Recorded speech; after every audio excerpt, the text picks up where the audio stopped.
அனைவருக்கும் வணக்கம். நான் படித்து ரசித்த கதையை நீங்களும் படித்து கேட்டு மகிழுங்கள். கதை பிடித்திருந்தால் அனைவருக்கும் பகிருங்கள்.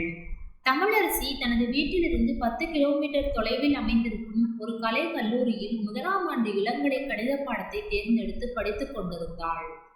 கணிதம் என்றால் தமிழரசிக்கு மிகவும் பிடிக்கும். அதனாலேயே அந்த பாடத்தை தேர்ந்தெடுத்து படித்து வந்தாள். முதல் செமஸ்டர் முடிந்து 2ஆம் செமஸ்டர் நடந்து கொண்டிருந்தது. தமிழரசி கல்லூரி வகுப்பறையில் இருந்து தன் தோழிகளோடு வெளியே வந்தாள்.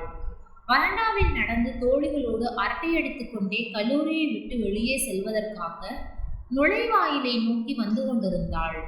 தினமும் தமிழரசியை அவள் கணவன் ஜெய் என்ற ஜெயப்பிரகாஷ் வந்து வீட்டிற்கு அழைத்து செல்வான். அதேபோல் ஜெய் வந்து கல்லூரிக்கு முன்பாக தனது டூவீலருடன் காத்து கொண்டிருந்தான். ஜெய் நிற்பதை பார்த்த தமிழரசியின் தோழிகள் தமிழரசியை கிண்டல் செய்ய ஆரம்பித்தனர்.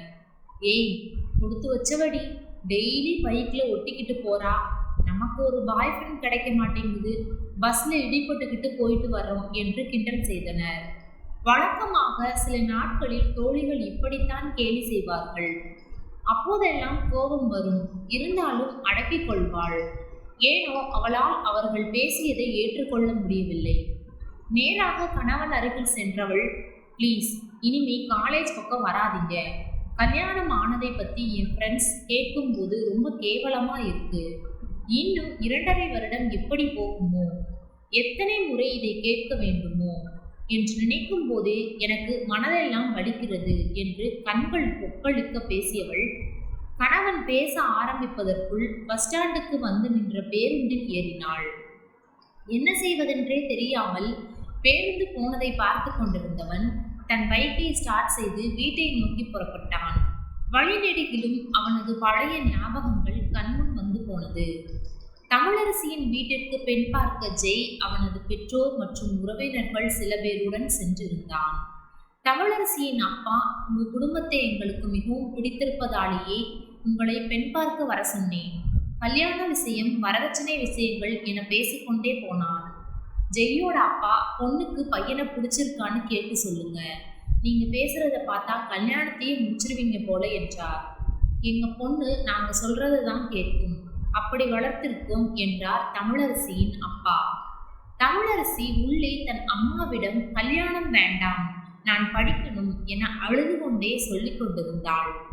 தமிழரசியின் அம்மா, உன் அப்பா கிட்ட நான் பேசி எதையாவது மாற்ற முடியுமா? உன்னை கட்டிக்க போறவன் ரொம்ப நல்லவன்னு சொல்றாங்க, அவன்கிட்ட பேசிப்பாரு, கண்டிப்பா உன்னை படிக்க வைத்து நீ ஆசைப்பட்ட மாதிரி டீச்சர் வேலைக்கு அனுப்பலாம் என்று கூறிவிட்டு வந்தவர்களுக்கு பலகாரங்களை எடுத்து கொடுத்து பரிமாற போய்விட்டாள். அன்றே 2 குடும்பத்தாரும் நிச்சயம் செய்து கொண்டனர். திருமணத்திற்கு 1 மாதம் இருந்தது. எப்படியாவது தனக்கு கணவனாக வரப்போகும் ஜெய்யை சந்தித்து தன் படிப்பு விஷயத்தை பேசிவிட வேண்டும். அவன் ஒத்துக்கொள்ளவில்லை என்றால் இந்த கல்யாணம் செய்து கொள்ளவே கூடாது. நான் அதற்குள் ஏதாவது செய்து கொள்ள வேண்டும் என முடிவு செய்தாள். ஆனால் எதுவும் நடக்கவில்லை. அவனை சந்திக்கவே முடியவில்லை. மொபைல் போன் அப்போது மிகவும் பிரபலமாக இருந்தது. ஆனால் அவர்கள் வீட்டில் அதற்கெல்லாம் வாய்ப்பே இல்லை. திருமணம் அனைவரது ஆசீர்வாதத்துடன் மிகச் சிறப்பாக நடந்தது. முதலிரவு அறையில் ஜெய் காத்திருக்க உள்ளே வந்தாள் தமிழரசி. ஜெயின் அருகில் வந்து அமர்ந்தவள் பேச துவங்கினாள். ஜெய் கேட்க துவங்கினான். நான் கல்லூரிக்கு சென்று படிக்க வேண்டும், ஒரு டிகிரியாவது முடித்திருக்க வேண்டும். அப்போதுதான் எனக்கு டீச்சராக பணியாற்ற வாய்ப்பு கிடைக்கும். அதன் பிறகுதான் நான் உங்களுக்கு மனைவியாவேன். அதுவரை உங்கள் மனைவியாக நான் எதுவும் செய்ய மாட்டேன் என்றாள். இதுதான் என் முடிவு. நீங்கள் எனக்காக காத்திருந்தால் எனக்கு சந்தோஷம். ஆனால் இந்த அறையில் நீங்கள் என்னை கட்டாயப்படுத்தினால் அதற்கும் நான் தயார். ஆனால் காலையில் நான் உயிரோடு இருக்க மாட்டேன் என்றாள். இல்லையே, என்னை எங்களது வீட்டில் விட்டுவிட்டு அனைத்து உண்மையையும் சொல்லிவிடுங்கள். உங்கள் வாழ்க்கையை நீங்கள் பார்த்து கொள்ளுங்கள். உங்கள் மீதும் தவறு இருக்கிறது. கல்யாணத்துக்கு முன்பே என்னிடம் உனக்கு விருப்பமா என்று நீங்கள் கேட்டிருக்க வேண்டும். என்னை எப்போதாவது சந்திக்க நீங்கள் முயற்சி செய்திருக்க வேண்டும். நான் உங்களை சந்திக்க முயற்சி செய்தேன், ஆனால் அது எதுவும் நடக்கவில்லை என கூறிவிட்டு அந்த பக்கமாக திரும்பி படுத்து கொண்டாள்.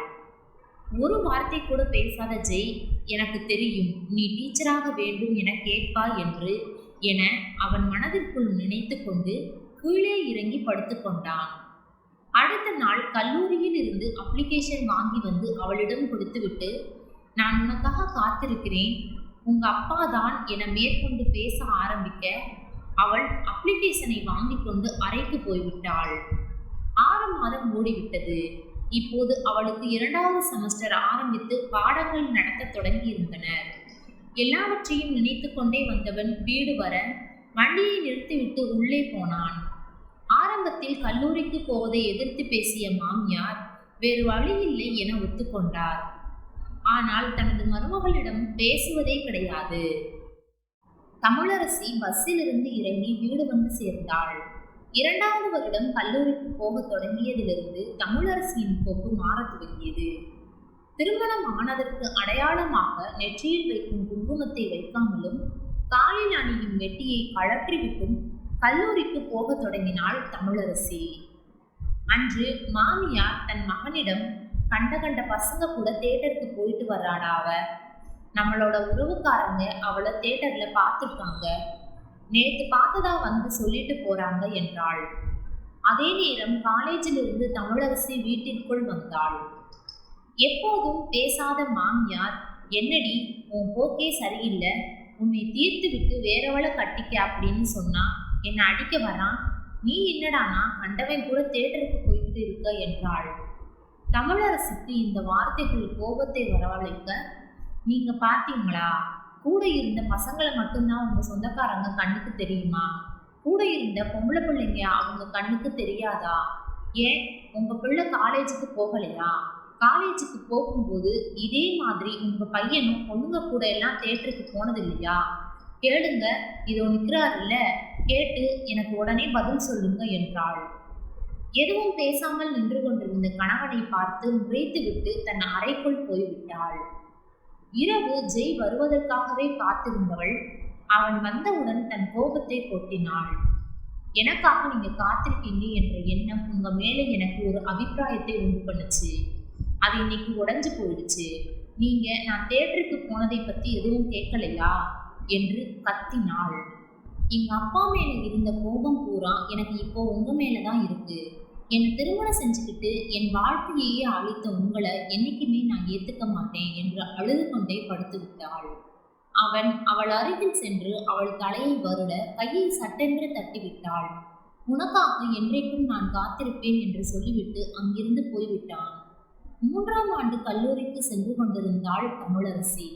காலேஜ் முடிந்து தன் தோழிகளோடு வந்து கொண்டிருக்க அதே காலேஜில் படிக்கும் பையன் ஒருவன் தயங்கி தயங்கி தமிழரசியிடம் உன்னை காதலிக்கிறேன் என்று சொல்ல, அவனை தமிழரசி முறைத்து பார்த்துவிட்டு எனக்கு கல்யாணம் ஆயிடுச்சு என சொல்லிவிட்டு அப்போது வந்த பேருந்தில் ஏறி சென்று விட்டாள். உடன் வந்த தோழிகள் அவள் பின்னாடியே பேருந்தில் ஏறிக்கொண்டனர். எத்தனை பொண்ணுங்க இந்த காலேஜில் அவன் பின்னாடி சுத்துதுங்க தெரியுமா, ஆனால் உனக்கு கல்யாணம் ஆயிடுச்சுன்னு தெரியாம உன்கிட்ட வந்து லவ்வ சொல்றான் என்றாள் ஒருத்தி. இன்னொருத்தி, ஒருவேளை உனக்கு கல்யாணம் ஆனது தெரிஞ்சுதான் சொல்லி இருப்பானோ என்றாள். இன்னொருத்தி, என்கிட்ட இப்படி வந்து சொல்லி இருந்தா உடனே சரின்னு சொல்லி அவன் கூட பைக்ல ஏறி போயிருப்பேன் என்றாள். ஏண்டி, உனக்கு லவ் பண்ணணும்னு தோணவே இல்லையா, ஏன் உன்னோட புருஷனை கூட லவ் பண்ணலாம் இல்ல என்று ஒரு தோழி கூற, எனக்கும் லவ் பண்ணி கல்யாணம் பண்ணணும்னு ஆசைதான், என்ன செய்யறது, என்னை கட்டாயப்படுத்தி கல்யாணம் பண்ணி வச்சுட்டாங்க என்றாள் தமிழரசி. என் கணவர் ஜெய் மேல என்னை கல்யாணம் பண்ணதுக்காக கோபம் இருக்கு என்றாள். எனக்கு வேலை கிடைச்சதும் அவரை விட்டு போயிடலாமா என்று கூட யோசித்துக் கொண்டிருக்கிறேன் என்றாள் தமிழரசி. 3ஆம் ஆண்டு அவள் வகுப்பில் படிக்கும் நண்பன் அன்று தேட்டருக்கு அவளுடன் வந்தவன் வகுப்பறையில் அவள் பிறந்த நாளுக்கு கேக் எடுத்து வந்து வெட்ட சொல்ல, தோழிகள் அனைவரும் சேர்ந்து வாழ்த்து சொல்ல தமிழரசி கேக் வெட்டினாள். சந்தோஷத்தின் உச்சிக்கே சென்றாள். அவனுக்கு நன்றி சொன்னாள். 3ஆம் ஆண்டு முடிந்தது. அதே ஊரில் இருக்கும் பள்ளியில் டீச்சராக வேலை பார்க்க விண்ணப்பித்தாள். கணித பாடம் சொல்லித்தர விண்ணப்பம் செய்திருந்தாள்.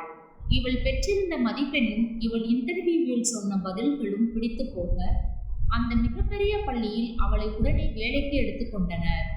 முதல் நாள் வேலைக்கு சென்று விட்டு மனநிறைவோடு வீட்டிற்கு வந்தாள்.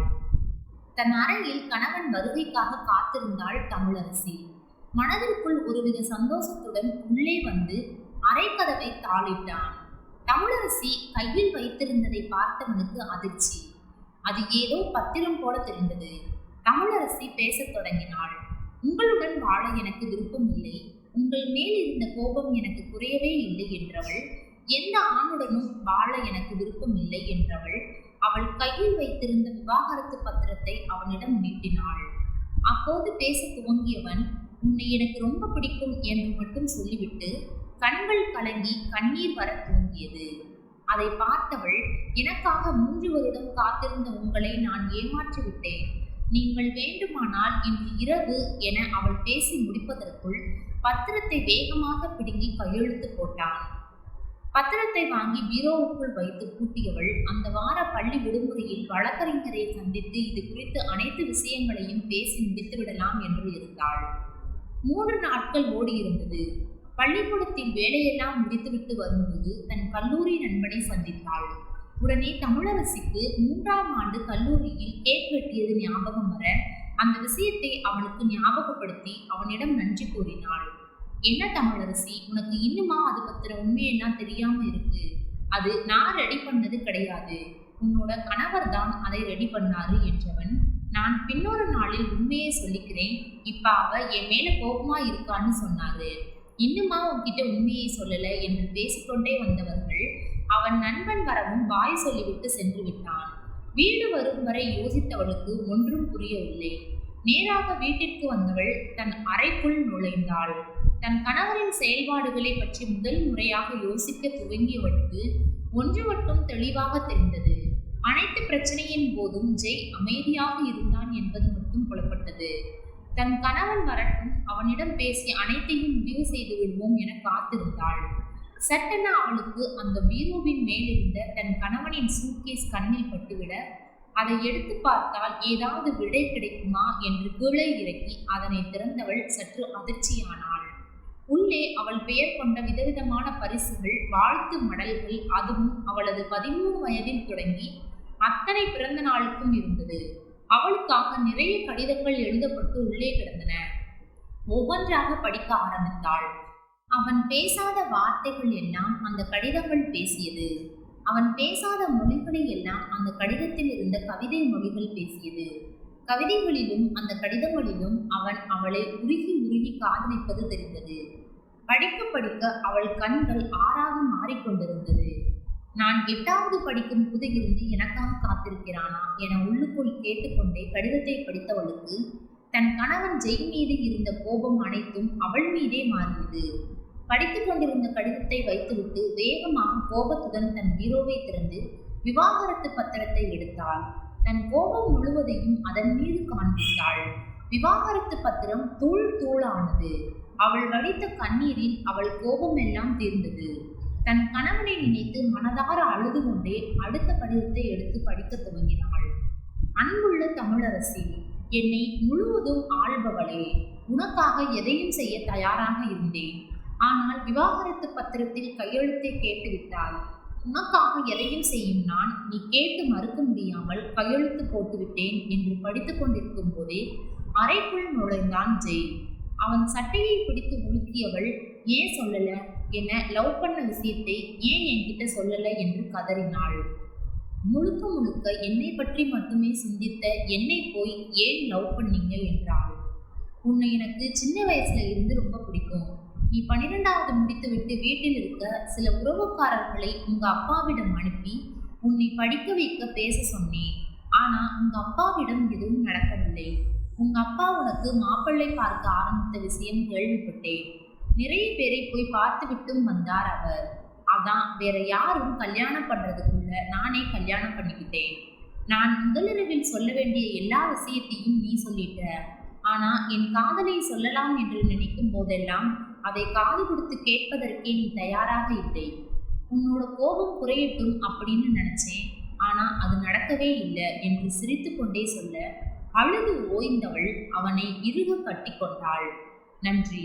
கதை பிடித்திருந்தால் லைக் பண்ணுங்க, ஷேர் பண்ணுங்க, சப்ஸ்கிரைப் பண்ணுங்க. உங்களுடைய கருத்துக்களை கமெண்ட் பாக்ஸில் தெரிவிக்கவும். தங்கள் ஆதரவிற்கு நன்றி.